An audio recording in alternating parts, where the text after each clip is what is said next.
like to welcome you to yet another episode of the WEPS podcast. My name is Alan Sempa and I'm your host.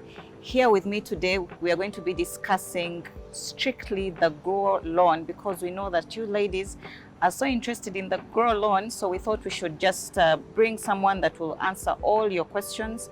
We've been seeing them coming in and we brought the perfect person.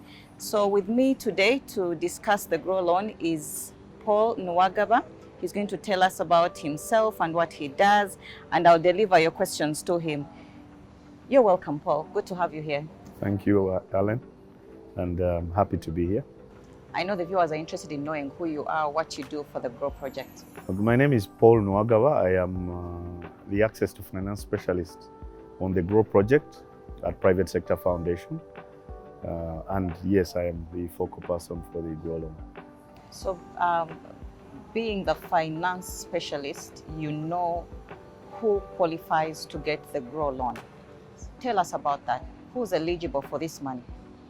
So the GROW project generally targets women entrepreneurs who are making the transition from micro to small, small to medium.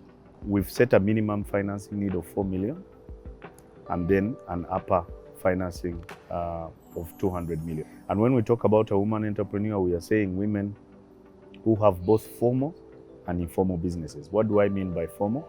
Formal is I've registered a company, a sole proprietorship, I'm part of a partnership that is registered. That's the formal part. Registered with URSP? With URSP. Then the informal is I am Alan, I have a shop or I have a bakery business somewhere. It's registered in my name. So if you looked at my bank account, it is in my name as Alan. If you look at my trading license, it is in my name as Alan. There is no distinction between the person and the business. So just to give comfort, because this is a question that has featured a lot in our conversations with women entrepreneurs, there is always a fear that it's about people who are in formal business. Remember that the GROW project is even trying to help women to move from informality to formal. Paul, if I have had a business for the last 2, 3, 4 months, am I eligible to apply for the GROW loan? Usually what is comfortable within our financial ecosystem in Uganda is that someone should have had a business for at least 1 year. So 3 months may be too early to see whether the business can actually handle the different challenges that it can, or basically just sustain itself. And what else do I need? As, let's say, collateral, any special documentation? Okay, so the documentation, of course, also varies from institution to institution. But typically, the financial institutions in general terms will be looking for some financial records. How can I know that you have actually been doing business for 1 year? Do you have a record book? Do you have a bank statement where I can see? Do you have a mobile money statement? Are you working with maybe an investment club or a VSLA, and you have a statement that you can give?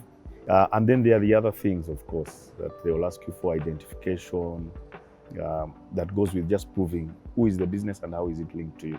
If you're going to give land, is it a land sale agreement? Is it a lease offer? Is it a land title? If you want to give security of a car, do you have a logbook? If it's a motorcycle, same thing. Is it in your name? Is it in your names? Even if it's a land sale agreement, which we call Vivanja. Well, you keep talking about the banks that you're in partnership with. Can we have them by name so the viewers can know them? Yes, so we are partnering with 6 institutions at the moment.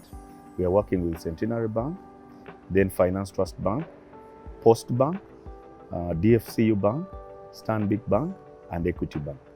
But there is also a plan in the coming months to add some institutions, and we are focusing mainly on institutions that from what they call the Tier 4 sector. So those are some microfinance institutions and also some circles from different parts of the country. Let me know if this is a myth, because it's also out there. Is this money being given to women running businesses in the central region, in Kampala, in Mukono? What do you have to say about that? In terms of it being a focus, or that's the place where it's concentrating? We set it out as a demand-driven project. I mean, a demand-driven loan. So when we announced it, obviously the expectation, well, what we have experienced is that the people who responded first are the people mainly in urban areas. Not necessarily, much as yes, the bulk of business activity in Uganda happens in Kampala and Wakiso. And yes, we saw a lot of interest from there. And most of the loans, the early loans have gone there. But also we've seen it around the country, but also primarily around the major urban centers. But the project is making an effort now to make sure that we are reaching all through the 135 districts of the country, all the 11 cities, and we are being deliberate about it. Before I let you go, Paul, I have a concern about how long the loan application takes. It is actually smooth. Most of the institutions that I know or that we are working with typically will give you the loan anywhere between 2 days and 2 weeks. However, even in normal loans, the financial institutions have dependencies to other institutions. For example, if I gave my land title and the bank has to put a mortgage on it or an encumbrance on it, they have to take that land title to Ministry of Lands. If they needed to register an interest, say for example, on a logbook, they also have to register that interest with Uganda Revenue Authority. Generally, you will also find that it is anywhere between 2 days and 2 weeks. Okay. And then finally, Paul, when the women receive this money, is there some sort of support they're given throughout the court facilitating this loan? First of all, with the financial institutions, we have an arrangement where they can offer where you need it, pre-financing support. They can prepare you, take you through some financial literacy sessions, sometimes to close the gap in terms of information and so on. There is also post-financing support. Some of the borrowers need to just be guided or monitored for a short period after they've taken the money.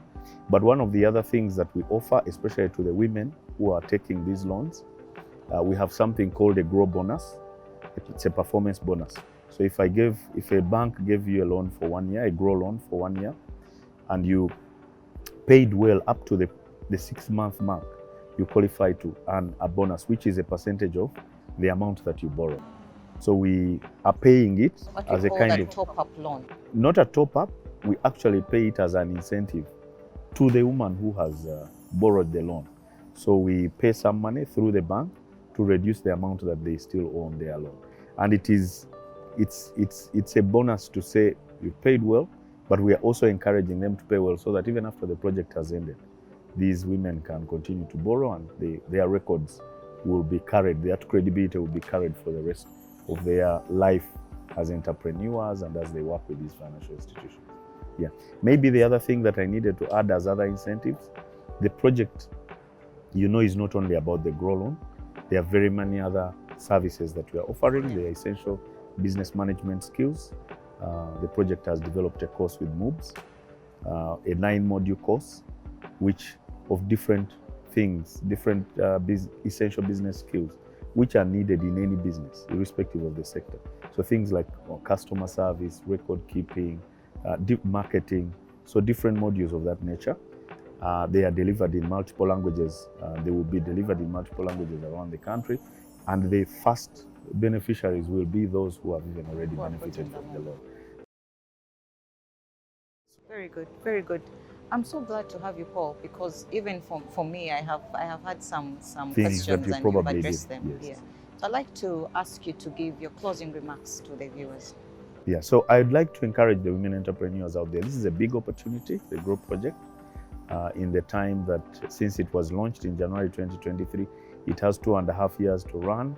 There is a lot of services that the project offers. I've talked about the loan, of course. I've talked about the essential business management skills.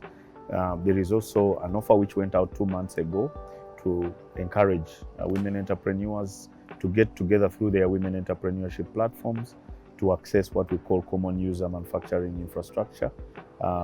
And we are also doing a lot of information sharing and interactions with the women entrepreneurs to discuss things like negative social norms that are holding them back from business, and also engaging with male partners to try and close especially the gaps around gender, which constrain. So I encourage the women entrepreneurs out there, please show interest in the project. Reach out to us through the district focal persons or municipality focal persons and cities come to our offices at GROW. There are 2 offices at Ministry of Gender and 1 at PSFU. And also you can visit the website to be able to apply and access these services. Thank you very much, Paul.